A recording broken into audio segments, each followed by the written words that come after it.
Boa tarde, galera, tudo bem? Fiquei devendo do outro vídeo, né, falar de NIC, né, nefropatia induzida por contraste, algo que eu tenho muita intimidade e gosto bastante de falar, né. Meu mestrado e doutorado seguiu muito essa linha, né, de investigação da nefropatia induzida por contraste, então eu vou dar alguns conceitos aí.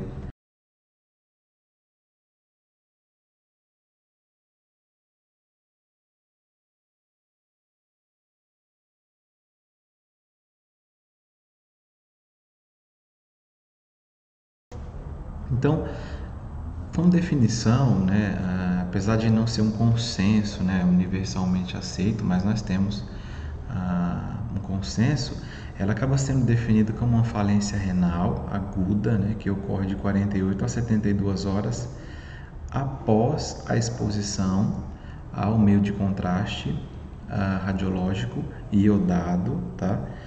Que não seja atribuído, né, a outras causas, né? Então, pacientes com comorbidades, a gente pode precisar avaliá-las um pouco melhor, tá?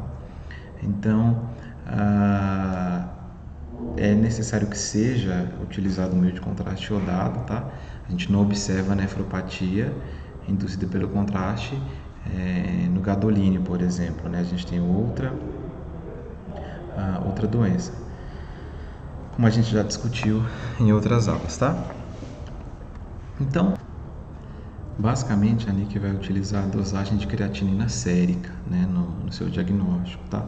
Então, a gente vai observar uma elevação de 25 a 50% ou de meio miligrama por decilitro, né, de meio miligrama a 1 miligrama por decilitro no seu valor basal, tá?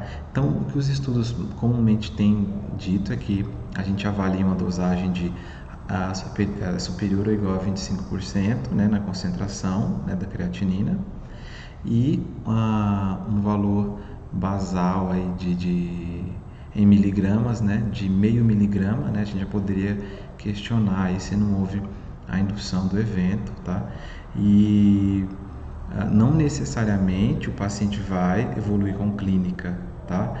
É lógico, a clínica ela vai ser soberana, a clínica que vai nos dizer, olha, que a conduta deve ser tomada, mas geralmente é um quadro que ele não se manifesta clinicamente, tá? Na maioria dos casos, tá bom? Então, idealmente, a gente deve medir a taxa de filtração glomerular, né, onde a gente espera uma redução dessa taxa, tá? Que ocorra dentro de todos esses eventos no período aí de 48 a 72 horas. Alguns estudos mostram que pode ocorrer um pouco mais ou um pouco menos de tempo, tá? Mas como padrão seria isso, tá bom? Os números da nefropatia induzida por contraste. Então, a incidência ela acaba sendo estimada de 2 a 3% na população em geral. Ela pode ocorrer em 5,5% em pacientes que já têm a função renal prévia debilitada, tá? E ocorre em 50% dos pacientes que têm insuficiência renal crônica e em diabéticos descompensados, tá? Não existem estudos específicos com pacientes oncológicos, né? Não existiam, né? A gente acabou fazendo alguns, hoje em dia a gente até tem alguns estudos. Quando eu me refiro à oncologia, né, que acaba sendo a nossa grande vivência, né, os pacientes oncológicos eles acabam requerendo uma atenção mais especial por conta que muitas vezes são submetidos a tratamentos nefrotóxicos, né, como quimioterapias, radioterapia, grandes cirurgias, muitas vezes tem neoplasias renais, idade avançada, diabetes mellitus, insuficiência renal e hipertensão ou insuficiência cardíaca, que também soma-se isso ainda ao diagnóstico oncológico, né? Então, o paciente tem o câncer e ainda tem tudo isso muitas vezes, tá?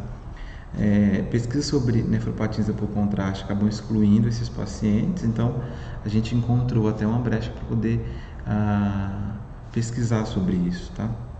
Então, por que é importante prevenir a nefropatia induzida por contraste?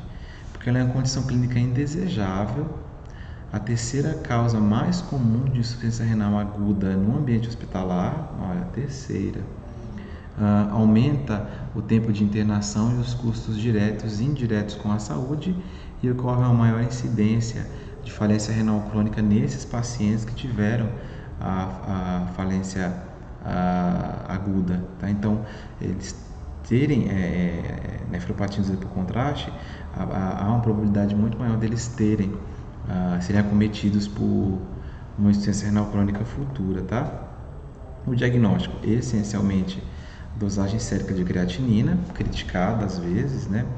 E sofre também variações com a idade, o peso, o sexo, a etnia e também uma dieta proteica, né? Por exemplo, pacientes grandes queimados, por exemplo, também seria problema, politraumatizados e tudo mais. O clearance da creatinina acaba sofrendo da mesma variação e perde a acurácia quanto à técnica, porque vai variar de laboratório para laboratório, tá?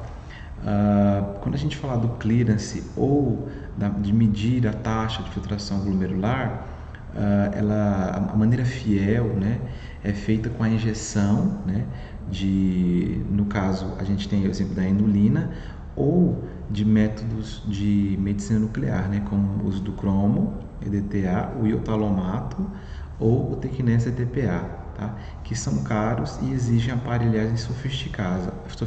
A inulina, para pacientes diabéticos, né, pode sofrer alguma interferência, né, porque ela acaba sendo um polímero da frutose. Então, a gente faz a injeção desses marcadores, dessas substâncias e acompanha a depuração, a filtração, né, e mede isso, tá?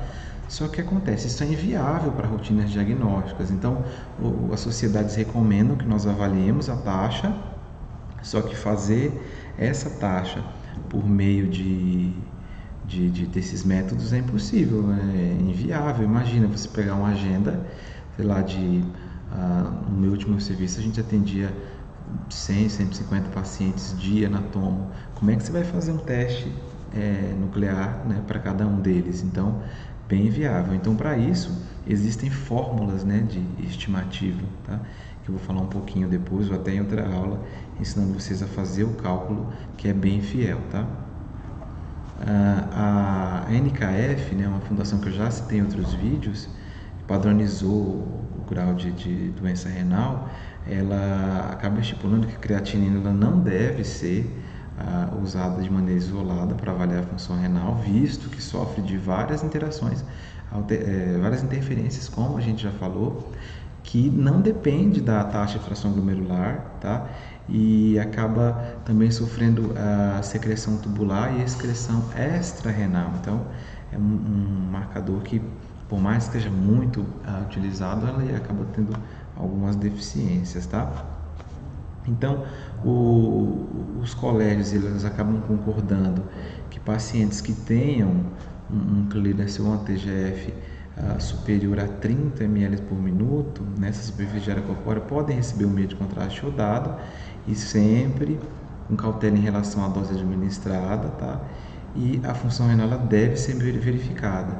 Pacientes internados últimos 7 dias em ambulatórios com fatores de risco até 60 dias antes a gente deve verificar se ele tem algum exame prévio, né, de função renal, principalmente mesmo tendo as suas peculiaridades a creatinina sérica. Então, como é que eu posso prevenir a nefropatia induzida por contraste? Conhecer a incidência na população, conhecer os eventuais fatores de risco, adotar medidas profiláticas, por exemplo, substituir o exame, a necessidade do contraste, poderia injetar menos, poderia usar outro método, né? Uma hidratação adequada, os estudos mostram que pacientes hidratados acabam sofrendo menos, monitorar essa função renal, tá? E alguns autores relatam diálise, tá? Só que outros autores já acham que não é muito bom, porque a molécula do iodo organicamente ligada ela não é filtrada, né?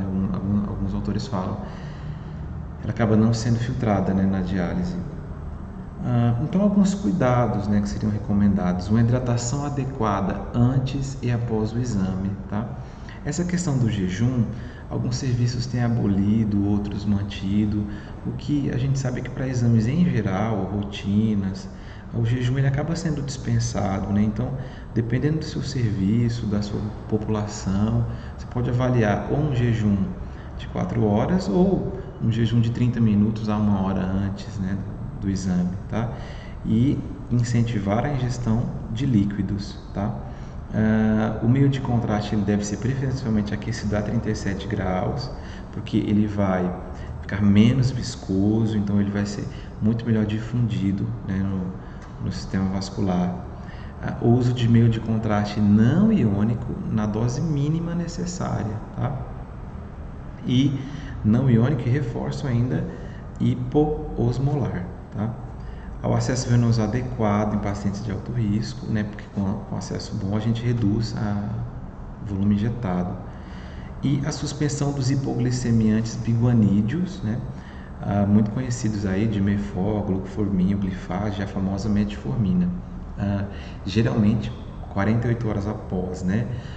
O último ACR, o último manual, recomendava que você só suspendesse se o paciente tivesse dano renal, tá? Só que como é difícil às vezes triar, pelo ACR você poderia não suspender mais. Eles recomendam, inclusive, né, o novo manual, que você não suspenda se o paciente não tem déficit renal. Então, se ele não tem problema renal, você não precisa se preocupar com isso. Agora, como é difícil os serviços triarem isso, então a recomendação é que se suspenda então por 48 horas após, tá? Então, não antes, após o uso do meio de contraste, tá ok? Pré-medicações, olha, não há garantias, né, de que os pacientes eles não vão ter sintomas ou problemas, né, quando a gente fala de alergias, com relação ao meio de contraste iodado, o que a gente recomenda mesmo hoje em dia, o que tem sido mostrou-se bem útil, é a hidratação, o paciente ser bem hidratado, tá? Algumas recomendações de solução salina, uso de bicarbonato, outros estudos antes havia uma recomendação, quando eu comecei a usar contraste, uma recomendação de usar algumas medicações nessa tentativa, né, de fornecer mais, tentar não deixar radicais livres demais na cortical, na medula renal, pela isquemia que ele causa e tudo mais. Então, hoje em dia, o que a gente tem visto muito em alta, a recomendação é uma boa hidratação desses pacientes, tá bom? Otimização das indicações. Bom, avaliar a real necessidade do meio de contraste, discutir com o médico solicitante sempre que possível, essa conversa médico-médico tem que existir sempre, porque as dúvidas elas são muito frequentes, né?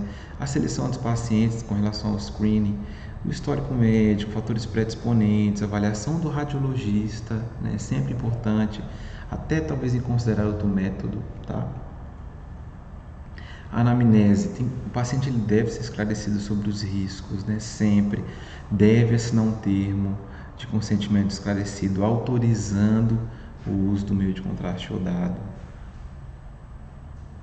E também para que a gente identifique fatores de risco, tá?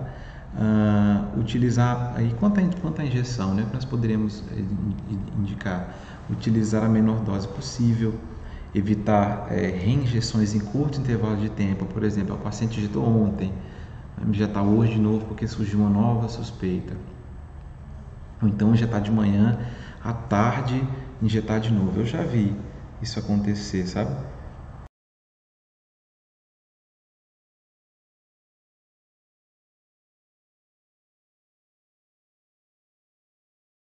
Evitar reinjeções em curto intervalo de tempo é algo muito importante. Pelo menos umas 48 horas de intervalo, tá? Seria indicado. Cautela com crianças, tá? Com relação à dose, tá bom? Recomendações do meio, que ele seja não iônico de preferência, de baixa osmolaridade, e a literatura mostra que o isoosmolar ele não provou a sua superioridade, tá? A triagem renal com finalidade de identificar falhas na taxa de fração glomerular, evitando nefropatia por contraste. A avaliação da creatina ela não deve ser única, né? a única ferramenta para isso. E o paciente oncológico com história de taxa de fração glomerular reduzida, ele deve ser considerado um paciente de risco, e o clearance ele deve ser estimado, tá?